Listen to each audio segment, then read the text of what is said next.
बिस्मिल्लाहिर्रहमानिर्रहीम, अस्सलाम वालेकुम। दोस्तों, जहाँ पर लोगों के अंदर ये बहुत ज़्यादा गुस्सा है कि जनाब बाइनांस ने हमें कहा था कि ज़रा पोलिंग पे आइए, और हम पोलिंग पे गए, हमने वोट दिया, हमने पैसा लगाया, हमने पैसा खर्च किया, और अब यहाँ पे इस पोल पे ये क्लियरली सामने आ रहा है कि देखिए 86% लोग जो है वो पाई कॉइन की बाइनांस पे लॉन्चिंग के हक में है और 14% जो है वो इसके खिलाफ हैं। तो भैया यहाँ पे होना तो ये चाहिए था कि बाइनांस फ़ौरन से लिस्ट कर देता। लेकिन एक बात आपको बताऊं, यहाँ पे चीज़ों को आप भी टेक्निकली सोचना सीखें, गौर से बात को समझें और यहाँ पे अपनी जिम्मेदारी को महसूस करें। अगर आप मेरी बात को समझेंगे तो यकीनन आपको आइडिया होगा कि कब बाइनांस पाई को लिस्ट कर सकता है। ये देखिए आपके सामने इस वक्त कॉइन मार्केट कैप पे जो लेटेस्ट डाटा आपके साथ शेयर कर रहा हूँ 1.6 पे इस वक्त चल रहा है आपका कॉइन। हो सकता है जब आपके पास वीडियो आए इसकी प्राइस थोड़ी सी अप हो जाए, और मैंने कल भी आपसे कहा था कि जब ये 1.2 पे है तो मैक्सिमम चांसेस ये हैं कि ये बहुत जल्दी 1.6 को क्रॉस कर सकता है, और अगर ये 1.6 को क्रॉस कर गया तो फिर इसकी अगली मंजिल 2 से ऊपर ही होगी। तो यहाँ पे एक बात आप गौर से देखिएगा। अब आपके सामने ये जो आपका ट्रेडिंग वॉल्यूम है, इस ट्रेडिंग वॉल्यूम को दोस्तों ज़रा गौर से देखिएगा। इस ट्रेडिंग वॉल्यूम में कल को जो आपको यहाँ पे डाटा नज़र आ रहा था वो तकरीबन $550 मिलियन का था। परसों जो आपको नज़र आ रहा था वो 1 बिलियन, जी हाँ, $1 बिलियन का आपको नज़र आ रहा था। अभी आपको $745 मिलियन का नज़र आ रहा है। क्लियरली ये बात यहाँ पे सामने है कि आपके ट्रेडिंग वॉल्यूम में स्टेबिलिटी नज़र नहीं आती। जी हाँ, स्टेबिलिटी यहाँ पे नज़र नहीं आती, और ये बहुत बड़ा फैक्टर है किसी भी प्राइस की फ्लक्चुएशन का, किसी भी कॉइन को लिस्ट करने का। तो यहाँ पे अगर बाइनांस इसको लिस्ट करना चाहता है तो वो डेफिनेटली देखेगा कि इसका ट्रेडिंग वॉल्यूम कितना रहता है। मार्केट कैप की बात नहीं कर रहा, ट्रेडिंग वॉल्यूम की बात कर रहा हूँ। तो अगर इसका ट्रेडिंग वॉल्यूम दोस्तों यहाँ पे स्टेबल होता है तो यकीनन ये भी बाइनांस के लिए बहुत अच्छा एक सिंबल्स होगा। तो ये सारी बातें कम्युनिटी को समझने के लिए ज़रूरी हैं। और दूसरी बात, जब 14 मार्च को इसका यहाँ पे ग्रेस पीरियड ख़त्म हो रहा है, और ग्रेस पीरियड ख़त्म होने के बाद दोस्तों आपको पता है कि हमारे 63% से लेकर 80% तक हमारे जो कॉइन हैं वो बर्न हो सकते हैं, ज़ाया हो सकते हैं, और ऐसी सूरत में आपके कॉइन की डिमांड बहुत बढ़ सकती है।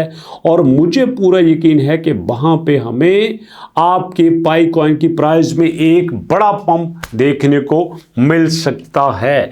और इसी के लिए जो अंदर की न्यूज़ सामने आई है, यहाँ पे एक्सचेंजेस बड़ी 2 नंबरी कर रही हैं। एक्सचेंजेस को पता है कि पाई की प्राइस यहाँ पे नहीं रहने वाली। दोस्तों, अगर आप गौर से देखिएगा तो आपको ये बात खुल के सामने आएगी कि 10-11 हज़ार कॉइन्स में अगर पाई कॉइन फट से 14-15 दिन के अंदर 11 नंबर पे आ चुका है, तो इसका मतलब ये है कि पाई के अंदर इतना पोटेंशियल है कि ये बड़े से बड़े कॉइन को भी टक्कर दे सकता है। और इससे बात ये भी खुल के सामने आती है कि पाई की जो प्राइस आपको 1.6 नज़र आती है, 1.2 नज़र आती है, तो भैया ये प्राइस यहाँ पे रहने वाली नहीं है। पाई इस गोले का नहीं है, पाई इससे भी बड़ी चीज़ है। तो यहाँ पे बात सिर्फ इतनी सी है कि हर कोई वेट कर रहा है कि कब यहाँ पे 14 मार्च की डेट आती है और यहाँ पे ग्रेस पीरियड ख़त्म होता है। आपके पाई कॉइन की यूटिलिटी एप्लीकेशंस आती हैं जिसमें पाई कॉइन दुनिया की हर तरह की एप्लीकेशन, हर तरह का प्लेटफॉर्म, हर तरह का यूजेज अपने सामने रखे हुए है। दोस्तों, जहाँ तक मुझे लगता है, मैं थोड़ी बहुत न्यूज़ आपके साथ शेयर करता हूँ। ये ई कॉमर्स भी अपने प्लेटफॉर्म शेयर करेगा, फ्रीलांसिंग के प्लेटफॉर्म भी अपने शेयर करेगा, सोशल मीडिया प्लेटफॉर्म भी अपने शेयर करेगा, यहाँ पे आपके हर तरह के प्लेटफॉर्म अपने शेयर करेगा।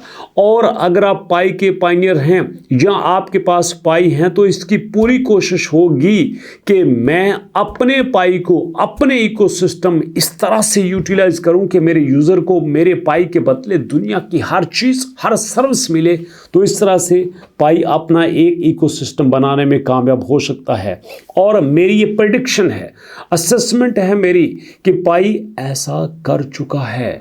जी हाँ, पाई यहाँ पे बिटकॉइन की तरह नहीं है, इथीरियम की तरह नहीं है, XRP की तरह नहीं है कि आप आए, प्राइस ऊपर नीचे हुई, बेच के घर जाके चले गए, आराम से लस्सी पी के सो गए।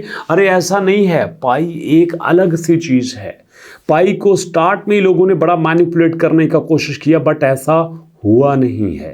तो मैं आपको बता देना चाहता हूं, अगर आप ये जानना चाहते हो कि बाइनांस पे कब लिस्ट होगा तो मेरी बात लिख लीजिए, ये बहुत जल्दी बाइनांस पे लिस्ट हो सकता है। बाइनांस वाले भी अभी आराम से बैठ के ना बिल्ली की तरह ऐसे देख रहे हैं, आहिस्ता आहिस्ता देख रहे हैं कि होगा क्या। तो यहाँ पे दोस्तों ये बात खुल के आपको बता देता हूँ कि यहाँ पे आपका पाई लिस्ट होने वाला है। सब देखते हैं कि यार यहाँ पे ये 20 फरवरी को आपके सामने आया था। 20 फरवरी पे आने के बाद इसने $2 पे अपनी लॉन्चिंग किया और $2 पे लॉन्चिंग करने के बाद इसने 0.6 पे इसकी गया और दोबारा 0.6 पे नहीं गया, 1.2 पे रहा है। तो यहाँ पे कस्टमर्स की KYC की वेरिफिकेशन डेट खत्म हो रही है। अपनी दोस्तों ये यूटिलाइजेशन भी सामने ला रहे हैं, तो इसका मतलब ये है कि अब पाई हो सकता है, अब पाई हो सकता है अपनी एक्सचेंज भी सामने लेके आए। और अगर ऐसा हो गया तो सोचो कमाल हो जाएगा। इसका मतलब यह है कि पाई सारे सर्कल से बाहर निकलना चाहता है। पाई अपनी डिपेंडेंसी खत्म करना चाहता है कि मैं तो डिपेंडेंट हूं ही नहीं, मुझे किसी की कोई परवाह नहीं है, मैं सबके बगैर भी काम कर सकता हूं। और अगर ऐसा हो जाता है तो दोस्तों कमाल ही हो जाएगा, कमाल हो जाएगा। और मैं आपको बताऊं यहाँ पे कुछ और भी पूल्स मार्केट में नजर आ रहे हैं, कुछ और भी न्यूज़ आ रही है कि जनाब बाइनांस का मैसिव पूल यहाँ पे दिखाई देता है। 1 मिलियन प्लस का प्राइस पूल यहाँ पे दिखाई देता है, जो कि ट्रेडर्स के यहाँ पे है। तो यहाँ अगर बाइनांस ट्रेडर्स को इतना कुछ दे सकता है तो ये आपके पाई को क्यों नहीं दे सकता? डेफिनेटली देगा। कोई भी यहाँ पे प्लेटफॉर्म 65 मिलियन की कम्युनिटी को धक्का नहीं लगाना चाहता, ये ज़रूरत है उनकी। और यहाँ बाइनांस अपनी ज़रूरत के तहत इसको लिस्ट करेगा और लाजमी करेगा। मैं आपको बता देता हूँ, अंदर की बात बताऊँ, $2 से नीचे नीचे जहाँ भी आपको मिल लेना इसको ले ले, क्योंकि ये बड़ा जंप करने वाला है, करके रहेगा। नीचे आने वाला चक्कर इसका भूल जाएं, ये नीचे नहीं आने वाला, ये ऊपर जाएगा और बड़ा कमाल का जाएगा।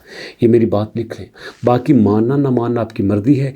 ये बाइनांस पे लिस्ट होगा, टका के लिस्ट होगा, अच्छी प्राइस पे लिस्ट होगा, यूटिलाइजेशन इसकी आएगी, यहाँ पे इकोसिस्टम आएगा। जो मान लेगा वो फ़ायदे में रहेगा, नहीं मानेगा तो भैया आपकी मर्जी। 3-4 साल पहले भी लोग इसको स्कैम कहते थे, अब भी लोग स्कैम के चक्कर में, इसकी हवाबाजी के चक्कर में बड़े मौके ज़ाया कर रहे हैं। करते जो, मेरा कौन सा उनके साथ ठेका है? मैं कौन सा आपको कहता हूँ मेरे लिंक से ज्वाइन करो, मेरे रेफरल बनो ना बनो, ना मैं लिंक देता हूँ ना मैं ज्वाइन कराता हूँ, मुझे चुआनी का फ़र्क नहीं पड़ता। आपके फ़ायदे की बात है, आप कर लो। मैं तो लेता हूँ, मैं लेता रहूँगा, मैं करता रहूँगा, बाकी आपकी मर्जी है। जो भी अच्छा बुरा लगे दोस्तों कमेंट सेक्शन में ज़रूर बताइएगा। मुलाकात होती है नेक्स्ट वीडियो में, तब तक के लिए अल्लाह की अमान।